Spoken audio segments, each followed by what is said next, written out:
ஸ்டாலின் தேர்தல் நேரத்தில் அறிவிப்பு, திராவிட முன்னேற்ற கழகம் ஆட்சிக்கு வந்தா இன்றைக்கு அரசில் இருக்கின்ற அரசு காலி பணியிடங்கள் 5 லட்சம் நிரப்பப்படும் சொன்னார். போன சட்டமன்ற கூட்டத்தொடரில் 50,000 தான் இதுவரைக்கும் நிரப்பப்பட்டிருக்க சொல்லியிருக்கார்.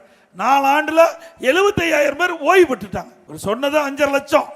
திராவிட முன்னேற்ற கழகம் ஆட்சிக்கு வந்தா அரசு காலி பணியிடங்கள் 5 லட்சத்தை நிரப்பப்படணும். நிரப்பனது 50,000, பணி ஓய்வு பெற்றது 75,000, மேலும் 20,000 அதிகமாகி போச்சு. இப்போ 5,70,000 பணியிடம் காலியா இருக்குது. அத்தனையும் பொய், பேசுவது அத்தனையும் பொய். அது மட்டும் இல்ல, அரசு ஊழியர்களுக்கு சொன்னார் தேர்தல் நேரத்தில். நம்முடைய அரசு ஊழியர்கள் நம்பினாங்க பழைய ஓய்வு திட்டம் கிடைக்கும் என்று.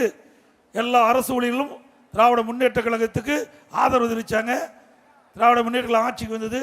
இப்போ பட்ட நாமம் போட்டார், அரசு ஊழியர்களுக்கு பட்ட நாமத்தை போட்டு விட்டார்.